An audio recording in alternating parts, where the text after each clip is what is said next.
ত্রিপুরা জুড়ে লেখা আছে ঘরে ঘরে সুশাসন। ঘরে ঘরে সুশাসন মানে ড্রেন থেকে একজন মেয়ের গলা পচা লাশ বেরিয়ে যাওয়া ধর্ষণের পর। সুশাসন মানে কি হয়? 10,323 শিক্ষিকা নিজে বিষ খেয়ে বাচ্চা মেয়েটাকে বিষ খাইয়ে সুইসাইড করা। সুশাসন মানে কি হয়?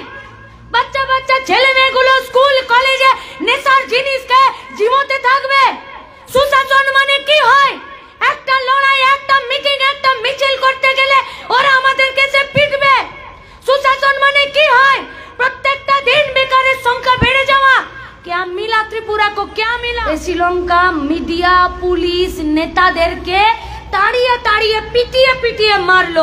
ওই শ্রীলঙ্কাও আমাদের থেকে এগিয়ে আছে, বাংলাদেশও এগিয়ে আছে, পাকিস্তানও এগিয়ে আছে। যাকে ঘরে ঢুকে মারবো বলেছিল তেও আজকে পেট ভরে খাচ্ছে, আর যারা মারবো বলেছিলাম তারা আজকে প্রতি মিনিটে 11 জন করে না খেতে পেয়ে মরে যাচ্ছে। কে দেবে হিসাব? কখনো কখনো কোনো কোনো বাচ্চা চড়ুই পাখি নিয়ে খেলা করতে থাকে। বাচ্চা খুব আনন্দ পায়, কিন্তু চড়ুই পাখিটা বোঝে যে আমার প্রাণটা গেল এই বাচ্চার হাতে পড়ে। দেশের অর্থনীতি নিয়ে বিজেপি সরকার চড়ুই পাখির মতন খেলছে, কখনো ডিমনিটাইজেশন, কখনো জিএসটি, আর দেশের অর্থনীতি মরছে। हॉस्पिटल के बेड पर भी 5% जीएसटी और ऑक्सीजनও जीएसटी। কোথায় যাবে গোটা দেশের লোক? লড়াই মানে কিন্তু লড়াই হয়, লড়াই মানে কিন্তু কষ্ট হয়, লড়াই মানে কিন্তু ত্যাগ হয়, লড়াই মানে কিন্তু যন্ত্রণা হয়। হ্যাঁ, লড়াই মানে নেশাও হয়, লড়াই মানে অহংকারও হয়, লড়াই মানে গর্ববোধও হয়।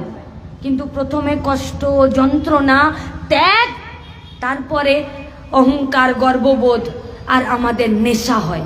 যখন লড়াইয়ে নেমেছি তখন কষ্ট আছে, লড়াইয়ে যখন নেমেছি তখন আক্রমণ আছে, লড়াইয়ে যখন নেমেছি তখন যন্ত্রণা হবে, লড়াইয়ে যখন নেমেছি তখন ত্যাগ আছে।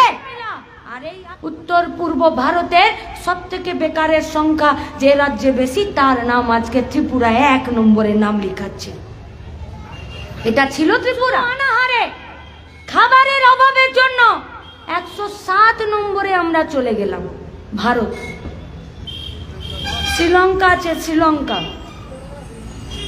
এই শ্রীলঙ্কা মিডিয়া পুলিশ নেতাদেরকে তাড়িয়ে তাড়িয়ে পিটিয়ে পিটিয়ে মারলো। ওই শ্রীলঙ্কাও আমাদের থেকে এগিয়ে আছে, বাংলাদেশও এগিয়ে আছে, পাকিস্তানও এগিয়ে আছে। যাকে ঘরে ঢুকে মারবো বলেছিল তেও আজকে পেট ভরে খাচ্ছে, আর যারা মারবো বলেছিলাম তারা আজকে প্রতি মিনিটে 11 জন করে না খেতে পেয়ে মরে যাচ্ছে। কে দেবে হিসাব? দেবে না হিসাব, বলছে না কথা নেই। কিন্তু এটা কি ছিল আমাদের দেশের চিত্র? ছিল। ये लोग जीएसटी लाए थे। कभी कभी कोई कोई बच्चा চড়ুই পাখি বোঝেন তো, চড়ুই পাখি, কখনো কখনো কোনো কোনো বাচ্চা চড়ুই পাখি নিয়ে খেলা করতে থাকে।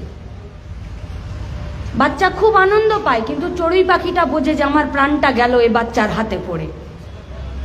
দেশের অর্থনীতি নিয়ে বিজেপি সরকার চড়ুই পাখির মতন খেলছে, কখনো ডিমনিটাইজেশন, কখনো জিএসটি, আর দেশের অর্থনীতি মরছে। किस चीज पर जीएसटी नहीं है? খাবারের উপরে ছিল, সোনার উপরে ছিল, বিস্কুটের উপরে ছিল, মিষ্টির উপরে ছিল, फ्री सर्विस, ट्रीटमेंट, चिकित्सा। आज हॉस्पिटल के बेड पर भी 5% जीएसटी और ऑक्सीजनও जीएसटी। কোথায় যাবে গোটা দেশের লোক? आयुष्मान भारतेर टाका कार? किसका बाप दादाओं का जमींदारी का पैसा है? मेरा और आपका और इस भारतवर्ष का जनता का टैक्स का पैसा है वो। आयुष्मान भारतेर नामे আজকে আমাদের পয়সা আমাদের সরকারি হসপিটাল থেকে প্রাইভেট নার্সিং হোমে পাঠিয়ে দিচ্ছে। তার নাম হচ্ছে দেশের সরকার, বিজেপির গভর্নমেন্ট। তার নাম কি জবাব দেবে? এসব কথার নেই, কোনো জবাব নেই। কিন্তু আমরা কোথায় বলবো? আপনি কোথায় বলবেন? লড়াই মানে কিন্তু লড়াই হয়, লড়াই মানে কিন্তু কষ্ট হয়, লড়াই মানে কিন্তু ত্যাগ হয়, লড়াই মানে কিন্তু যন্ত্রণা হয়। হ্যাঁ, লড়াই মানে নেশাও হয়, লড়াই মানে অহংকারও হয়, লড়াই মানে গর্ববোধও হয়। কিন্তু প্রথমে কষ্ট, যন্ত্রণা, ত্যাগ, তারপরে অহংকার, গর্ববোধ আর আমাদের নেশা হয়। তাই যখন লড়াইয়ে নেমেছি তখন কষ্ট আছে, লড়াইয়ে যখন নেমেছি তখন আক্রমণ আছে, লড়াইয়ে যখন নেমেছি তখন যন্ত্রণা হবে, লড়াইয়ে যখন নেমেছি তখন ত্যাগ আছে। আর এই আক্রমণ, এই ত্যাগ, এই জ্বালা, এই যন্ত্রণা, এই কষ্টকে ওভারকাম করে যখন এগোতে পারবো তখন আমার অহংকার আছে, তখন আমার গর্ববোধ আছে, তখন আমার নেশা আছে। আমি আমাদের ছাত্র যুবকর্মী বন্ধু ভাই বোনদেরকে বলবো যে লড়াইয়ের ফার্স্ট স্টেপে আমরা যখন চেপে গেছি, এই চাপা থেকে কখনো স্টেপ থেকে নামবে না। যতই আক্রমণ হোক, যতই কষ্ট হোক, যতই আত্মত্যাগ হোক, এই রাস্তা থেকে নামবো না, नामो नहीं रास्ता থেকে। फिर हम लोग भी देखेंगे कि जज्बा और जुनून हम लोगों के दिल में ज्यादा है कि बीजेपी का सरकार और पुलिस और गुंडे के पैसे का और मसल में और मनी पावर में ज्यादा है, या हम लोगों में ज्यादा है। কখনো কখনো চ্যালেঞ্জ করতে হয়, করেছিল চ্যালেঞ্জ লাল ঝান্ডা এই ত্রিপুরার বুকে, এই ত্রিপুরার বুকে 40-এর দশকে পরিষদের আন্দোলন মনে নেই? সেখানেই তো জাতি উপজাতিকে এক করেছে। আজকে ত্রিপুরার মূল সমস্যা কি? অর্থনৈতিক সমস্যা।